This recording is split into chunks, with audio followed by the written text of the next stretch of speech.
American psychological thriller movie deep water जो हाल ही में 22 में रिलीज हुई है। मूवी के सेंट्रल कैरेक्टर में एक कपल हैं जिनकी मैरिज को कुछ साल हो गए हैं। हस्बैंड विक और वाइफ मेलिंडा आज अपने एक फ्रेंड के घर पे पार्टी में जा रहे हैं। मेलिंडा विक को कहती हैं कि क्या तुम मुझे मेरी हील पहना दोगे क्या, तो विक खुशी खुशी उसको हील पहना देता है। मेलिंडा विक को कहती है कि तुम जानते हो ना मैं तुमसे कितना प्यार करती हूँ। ये सुनकर विक को जैसे कुछ हर्ट हुआ और वो अपनी वाइफ को बिना जवाब दिए कहता है कि चलो चलते हैं। विक और मेलिंडा अपने फ्रेंड के घर पे पार्टी में जाते हैं। वहाँ पर मेलिंडा को अपना एक पुराना दोस्त जॉयल मिल जाता है जिसके साथ वो बिजी हो जाती हैं। इधर विक अपने फ्रेंड्स के साथ कुछ बातें करने के बाद में मेलिंडा को ढूंढता है तो वो देखता है कि मेलिंडा घर के नीचे स्विमिंग पूल में जॉयल के साथ एंजॉय कर रही है और उसको किस भी कर रही है। ये देखकर मेलिंडा के हस्बैंड विक को दुख हुआ, लेकिन सरप्राइजिंगली अपनी बीवी को दूसरे किसी आदमी के साथ देखने के बाद में भी विक शॉक नहीं हुआ। उसको कुछ भी सरप्राइजिंग नहीं लगा। विक के फ्रेंड भी विक को कहते हैं कि तुम्हारी वाइफ और जॉयल के कुछ रिलेशन लग रहे हैं, तुम कुछ करते क्यों नहीं। लेकिन विक अपने फ्रेंड की बात को इग्नोर कर देता है। कुछ देर बाद में मेलिंडा पार्टी में पियानो बजाती है जिसको देख के विक के चेहरे की मुस्कान वापस लौट आती है। जो वाइफ थोड़ी देर पहले किसी और आदमी के साथ इन्वॉल्व थी, अभी उसी को पियानो बजाते हुए देख के विक बड़ा खुश हो रहा था। विक का ये बिहेवियर काफी सरप्राइजिंग होता है। पार्टी में जॉयल और विक दोनों बात करते हैं तो जॉयल विक को कहता है कि तुम कितने अच्छे हस्बैंड हो जो अपनी वाइफ की पर्सनल लाइफ में बिल्कुल भी इंटरफेयर नहीं करते हो। तुम्हें कोई फर्क नहीं पड़ता कि वो किसके साथ क्या कर रही है। तो विक कहता है कि मेरी वाइफ का एक पुराना बॉयफ्रेंड था मार्टिन, और तुम्हें पता है ना कि मार्टिन अभी टाउन से गायब है। पता है तुम्हें क्यों गायब है? तो जॉयल पूछता है कि क्यों? तो विक कहता है कि उसको मैंने मार डाला। जो भी मेरे वाइफ के करीब आता है मैं उसको मार डालता हूँ। ये सुन के जॉयल काफी डर जाता है और वो पार्टी से डर के मारे चला जाता है। पार्टी के बाद में मेलिंडा विक को पूछती है कि क्या तुमने जॉयल को धमकाया था, वो पार्टी को बीच में ही छोड़ के क्यों चला गया था। तो विक कहता है कि नहीं, बिल्कुल नहीं, मैंने तो उसको नहीं धमकाया। विक और मेलिंडा अपने घर पे आ जाते हैं।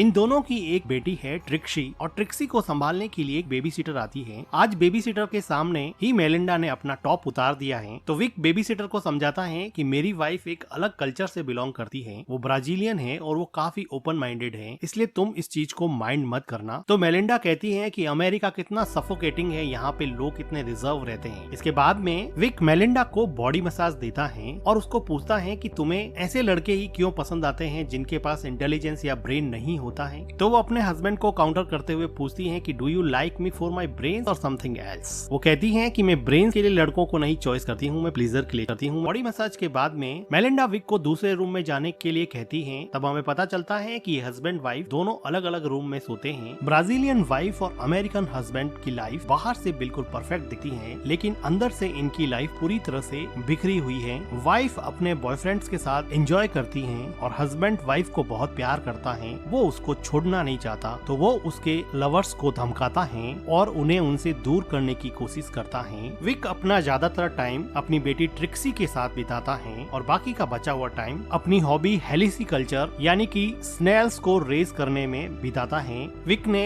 अपने घर के बाहर गार्डन में एक छोटा सा स्नेल कल्चर के लिए रूम बना रखा है और यहाँ पर विक काफी टाइम स्पेंड करता है। विक और मेलिंडा की डॉटर ट्रिक्सी बहुत ही स्मार्ट है। आज वो अपने स्कूल के प्रोजेक्ट के लिए रिडॉक्स रिएक्शन पॉवर्ड पोटैटो से चलने वाला रोबोट बना रही है। वो इतनी स्मार्ट है कि अपने डैड और अपनी मदर के बीच में चल रहे कन्फ्लिक्ट को बहुत अच्छे से समझती है। विक अपनी डॉटर ट्रिक्सी को स्कूल छोड़ता है तो ट्रिक्सी की स्कूल टीचर कैली, जो कि विक की बहुत अच्छी फ्रेंड थी, वो कहती है कि मैंने सुना है कि तुम लोगों का मर्डर कर रहे हो। जॉयल टाउन में ये बात फैला रहे हैं कि तुमने अपनी वाइफ के एक्स बॉयफ्रेंड मार्टिन का मर्डर किया है। विक कहता है कि मैं तो सिर्फ मजाक कर रहा था। तो कैली कहती है कि मजाक हो या सच हो, लेकिन आइडिया तुम्हारा काम कर गया, अब जॉयल तुम्हारे घर के आसपास कभी फटकेगा नहीं। यही बात उसके दोस्तों को भी पता चलती है। तो विक कहता है कि देखो, मैंने कोई मर्डर नहीं किया, मैंने तो जॉयल के साथ सिर्फ मजाक किया था। वो अपनी वाइफ को भी समझाता है, लेकिन उसकी वाइफ उस पे बहुत चिल्लाती है कि तुमने मेरे दोस्त को डरा धमकाकर पार्टी से भगा दिया और मुझे तो लगता है कि तुमने मार्टिन का मर्डर किया हो। वो कहती है कि जॉयल को कल रात को डिनर के लिए बुलाना पड़ेगा और उसे सॉरी बोलना पड़ेगा। वो जॉयल को अपने घर पे डिनर पे बुलाते हैं और डिनर के बाद में मेलिंडा अपने अपने हस्बैंड को कहती है कि तुम ट्रिक्सी के रूम में चले जाओ और उसको बेड टाइम स्टोरी सुनाओ। विक को पता था कि वो जोएल के साथ टाइम स्पेंड करना चाहती हैं। वो ट्रिक्सी के रूम में जाके उसको स्टोरीज सुनाने लग जाता है। तो ट्रिक्सी अपने डैड को कहती है कि मॉम दूसरे आदमियों के साथ अजीब सा बिहेव क्यों करती है, मुझे ये आदमी जोएल बिल्कुल भी पसंद नहीं है, मैं आप दोनों को साथ में देखना चाहती हूँ, मैं मॉम को किसी और के साथ देखना पसंद नहीं करती।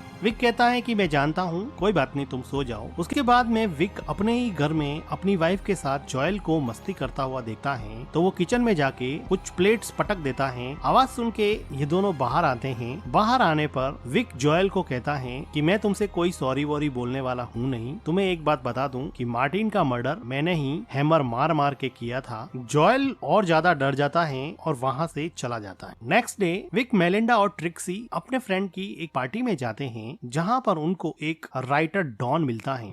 डॉन कहता है कि मैं मूवीज की स्टोरीज लिखता हूँ, शॉर्ट स्टोरीज लिखता हूँ, तुम क्या करते हो? तो विक बताता है कि मैं सॉफ्टवेयर इंजीनियर हूँ और मैं चिप बनाता हूँ जो ड्रोन टेक्नोलॉजी में यूज होते हैं। तो डॉन कहता है अच्छा, ड्रोन्स में यूज होते हैं, मतलब तुम अफगानिस्तान में बॉम्ब गिरवाने वाले काम करते हो। तो विक कहता है कि बॉम्ब ही क्यों, अगर तुम किसी भूखे आदमी को ढूंढ लो तो उसके घर पे खाना भी पहुंचाया जा सकता है। तो डॉन कहता है कि पहुंचाया तो जा सकता है, लेकिन खाना कोई पहुंचाता नहीं है, सिर्फ बॉम्ब ही गिराते हैं। और इसी बात में डॉन और विक के बीच में मन ही मन अनबन हो जाती है। तो डॉन आर्ग्यूमेंट हारता है, तो वो कहता है कि तुमने मार्टिन को मारा था, मैंने भी सुना है। तो विक कहता है कि ये तो एक जोक था, तुम उसको इतना सीरियसली क्यों ले रहे हो? पार्टी में विक अपनी क्लोज फ्रेंड और ट्रिक्सी की स्कूल टीचर कैली के साथ डांस करता है, जिसको देखकर मेलिंडा काफी जेलस होती है और वापस जाते समय वो विक को प्लीज करती हैं। इसके बाद ये दोनों घर पे जाके पैशनेटली इंटीमेट होते हैं। विक को थोड़े दिनों के बाद में पता चलता है कि मेलिंडा पियानो क्लासेस ले रही है और वहाँ पर उसका टीचर चार्ली अब उसका नया बॉयफ्रेंड बन गया है। विक अपना टाइम तो स्पेंड स्नेल कल्चर में बिताता था, लेकिन उसकी इमेजिनेशंस अब अपनी वाइफ को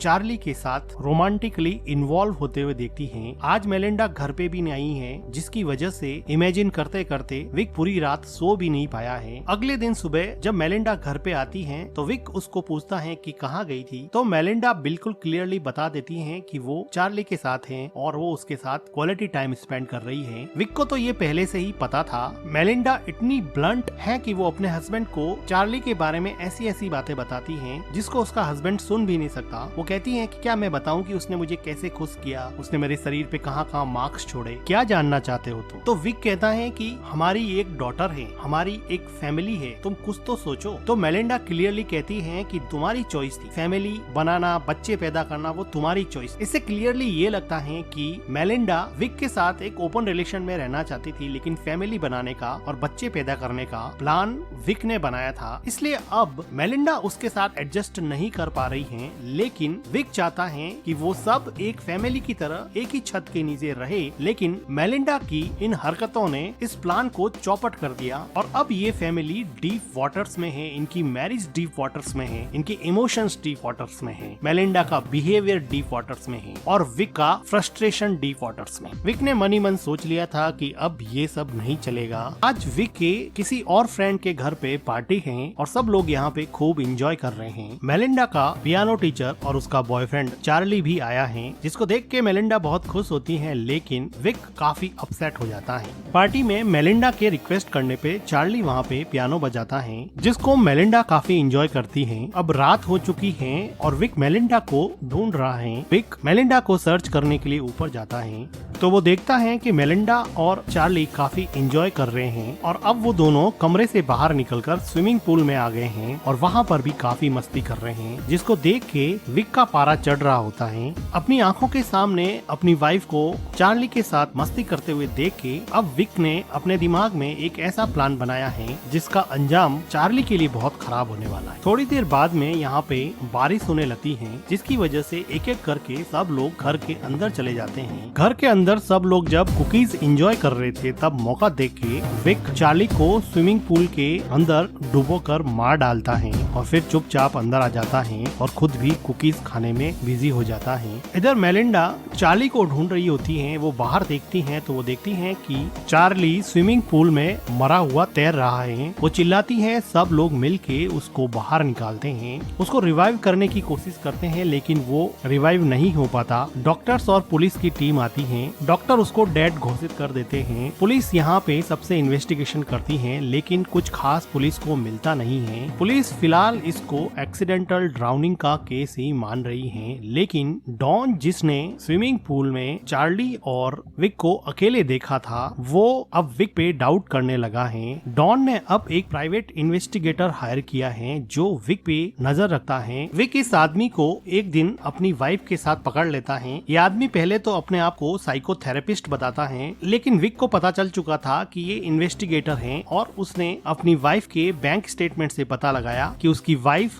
डॉन को कुछ पैसे इस इन्वेस्टिगेशन के लिए ट्रांसफर करती थी। तो वो अब डॉन के घर जाकर डॉन पर चिल्लाता है कि तुम्हें क्या हक बनता है कि तुम मेरे ऊपर किसी इन्वेस्टिगेटर को नजर रखने के लिए कहो। डॉन की वाइफ कैली डॉन को माफी मांगने के लिए कहती है लेकिन वो कहता है कि मैं क्यों माफी मांगू, मैंने क्या किया है। इस इवेंट के बाद में विक और डॉन के बीच में दरार काफी बढ़ जाती है लेकिन विक के लिए मुसीबत डॉन नहीं था, मुसीबत उसकी बीवी थी जो अब एक अपने नए बॉयफ्रेंड के साथ घूम रही है। टोनी नाम का ये आदमी मेलिंडा का कॉलेज में बॉयफ्रेंड था और अब वो किसी वजह से वापस यहाँ यूएसए में रीयूनाइट हो गए हैं, जिनको देख के विक के मन में जेलसी वापस से रीइग्नाइट हो गई है। इधर विक की डॉटर विक को कहती है कि डैड मुझे पता है कि आपने क्या किया है, मुझे पता है कि आपने चार्ली को मार दिया है। तो विक कहता है कि अगर तुम्हें पता है तो फिर ये बात अपने बीच में ही रहनी चाहिए। इसके बाद में ट्रिक्सी अपने रूम में जाती है तो विक मेलिंडा को अपने नए बॉयफ्रेंड टॉनी से बात करते हुए ऊपर से सुन रहा होता है। वो सुनता है कि मेलिंडा कह रही है कि कब चलने का प्लान है। ट्रिक्सी को इस बात की धीरे धीरे आदत पड़ जाएगी, वो वहाँ पे एडजस्ट कर लेगी। मेलिंडा की ये बातें सुन के विक को ये बात समझ में आ गई कि वो ब्राजील जाने का प्लानिंग कर रही है और वो ट्रिक्सी को भी अपने साथ में ले जाएगी और वो टोनी के साथ जाकर वापस अपनी नेटिव कंट्री ब्राजील में बसने का प्लान कर रही है। अगले दिन विक का गुस्सा और बढ़ जाता है जब टोनी मेलिंडा के बुलाने पर उसके घर आता है और मेलिंडा के साथ लंच करके डांस करता है और उसके साथ काफी एंजॉय करता है। विक को ये सब बिल्कुल भी सहन नहीं हो रहा होता है, इसलिए वो अगले दिन टोनी को एक रेस्टोरेंट से निकलते हुए पिक कर लेता है और कहता है कि मेलिंडा ने यहाँ से थोड़ी दूर पर एक प्रॉपर्टी की साइट देखी है, चलो देख के आते हैं। इंसिस्ट करने पर टोनी कार के अंदर बैठ जाता है और ये दोनों इस टाउन से काफी दूर एक हाइकिंग साइट पे जाते हैं और विक यहाँ पे काफी रफ कार चलाता है जिसको देख के टोनी को बड़ा अजीब लगता है। अब ये दोनों हाइकिंग साइट पे नीचे उतर जाते हैं। टोनी थोड़ा आगे चला जाता है तो विक एक पत्थर उठा के टोनी के सर पे अटैक कर देता है जिसकी वजह से टोनी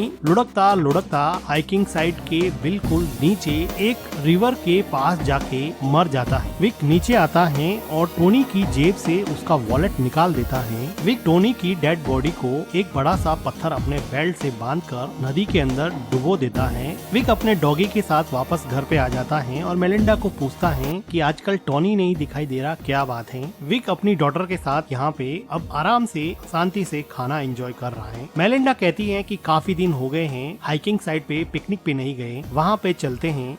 तो विक मेलिंडा और अपनी डॉटर के साथ हाइकिंग साइट पे पिकनिक के लिए चला जाता है और वहाँ पर विक अपने द्वारा ली हुई फोटोज को मेलिंडा को दिखाता है जिसमें मेलिंडा की बहुत सारी फोटोज का कलेक्शन था, जिसे देख के मेलिंडा बहुत खुश होती है और वो कहती है तुम अकेले ही ऐसे हो जो मेरी सभी हरकतों के बावजूद भी मेरे साथ रहना चाहते हो, मैं सच में तुमसे प्यार करती हूँ। और वो काफी इमोशनल हो जाती है। अभी विक देखता है कि उसकी डॉटर ट्रिक्सी नदी के पास चली गई है तो उसको लाने के लिए वो वहाँ जाता है तो वो देखता है कि वहाँ पर टोनी की डेड बॉडी फूलने की वजह से पानी के ऊपर आ गई है। अब विक को लगा कि किसी को पता चल जाएगा, इसलिए वो वहाँ से मेलिंडा और ट्रिक्सी को लेके निकल जाता है, लेकिन जानबूझकर मेलिंडा का एक स्कार्फ वहाँ पे छोड़ देता है जिसके बारे में मेलिंडा कार में पूछती है कि मेरा स्कार्फ वहीं पे रह गया है। तो विक अनजान बनते हुए कहता है कि कोई बात नहीं, मैं कल जाके ले आऊंगा। पिकनिक के बाद में घर आने पर मेलिंडा विक के साथ इंटीमेट होती है और विक को कई दिनों के बाद में ऐसा लगा लगा कि शायद मेलिंडा बदल गई है। अगले दिन विक मेलिंडा के उठने के पहले ही